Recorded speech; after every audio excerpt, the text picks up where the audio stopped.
Omo, it nearly turned into a heated scene live on TV.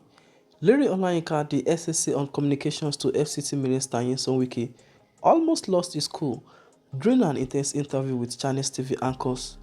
The kind of things coming out of his mouth left everyone speechless. This whole tension follows the growing controversy around Atiku Abubakar, Dele Momodu, the PDP, and now the rising opposition coalition party, ADC. During what felt like a 1 against 2 interview, Lere Olayinka didn't hold back.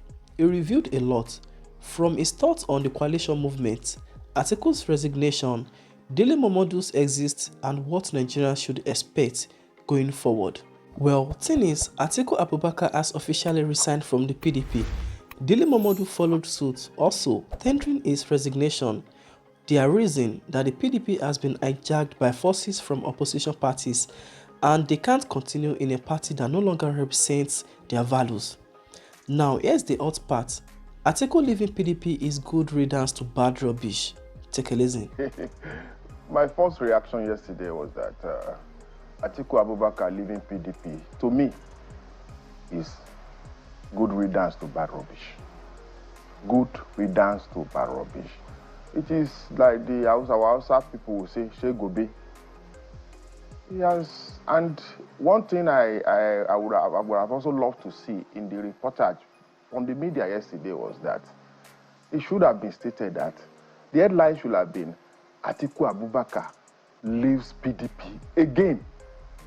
It should have been he left PDP again because he has been leaving since 2007. He has been leaving.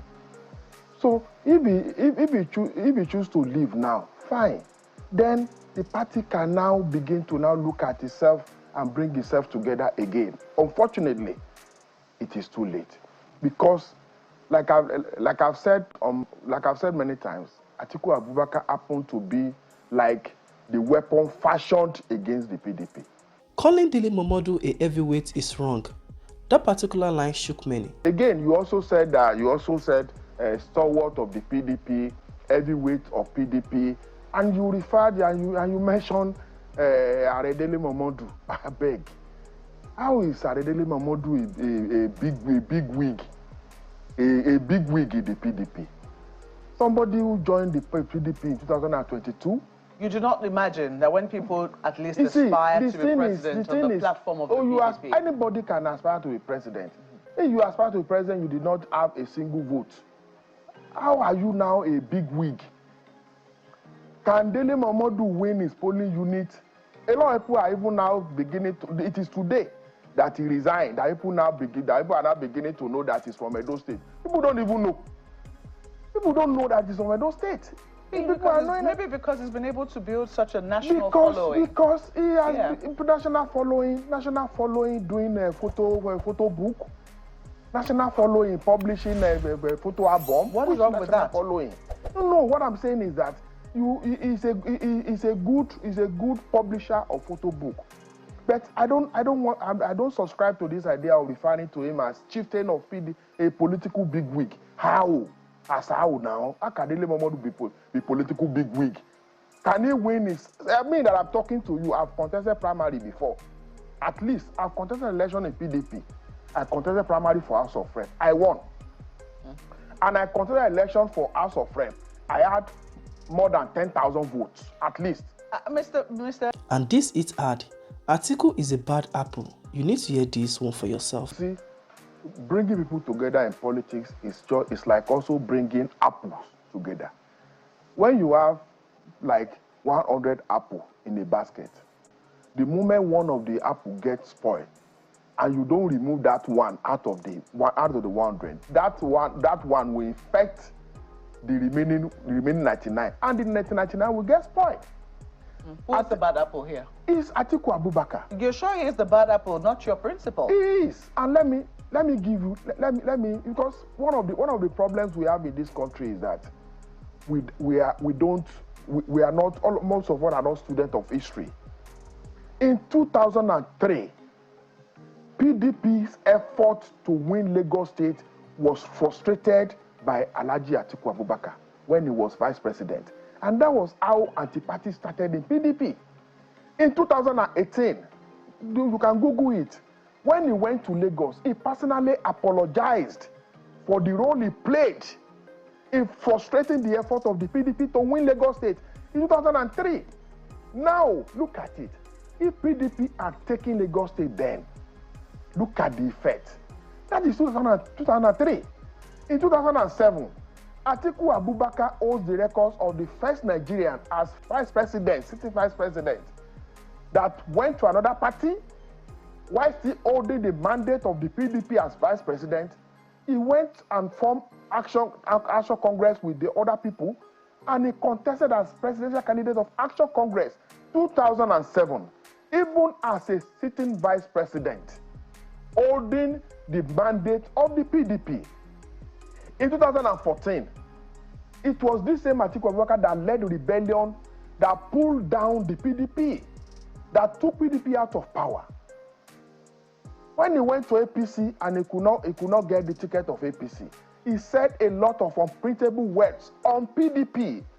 You can check Google, it is there. Now, the same Atiku Abubakar came back to PDP in 2017.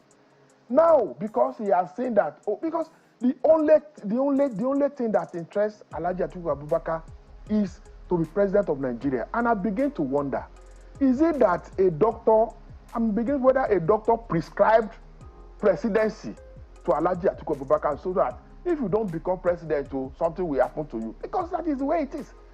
In 1993, let me also say this.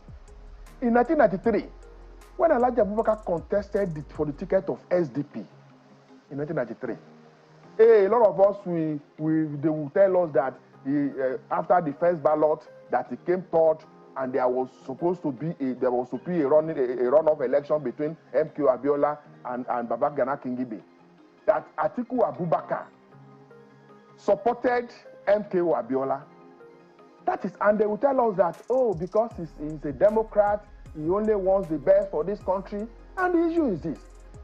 At the first election, primary of SDP, MK Abiola had 3,617 votes to come first, followed by Kingibe, followed by Atiku, who had 2,066 votes. Now, the runoff between Abiola and Kingibe, Atiku said he supported Abiola, and Abiola in the runoff election had 2,683 votes. So what happened to Atiku's 2,066 votes? Meaning that he did not support Abiola at that time. So the only thing that is important to Alhaji Atiku Abubakar is Atiku and Abubakar. Every other thing, the moment he's in this party, he cannot get ticket to contest, he moves to another party. And let me also say this. There is freedom I think within any party. Write this one down. After this experiment in their coalition, which I call coalition of confusion, he will still leave that coalition and probably come back to PDP as he has been doing. With all these moves, can we now say Atiku is just hungry for power? I mean, this man has been contesting for the presidency since 1993. It is giving desperation vibes at this point. So how exactly is 2027 looking for the PDP now?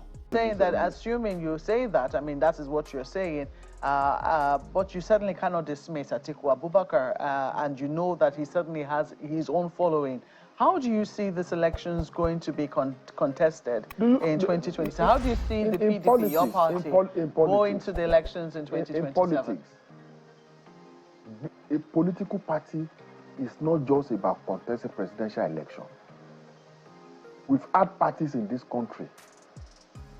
AD, Alliance for Democracy, started by holding the Southwest. From AD to Action Congress. From Action Congress to Action Congress of Nigeria. From Action Congress of Nigeria to APC. Now that political arrangement in coalition with other political parties is in power now. So the situation of PDP, except we want to deceive ourselves, me I'm a realist. I don't believe that somebody can get to Iteba without having garri and boiling water. Me, I don't believe that.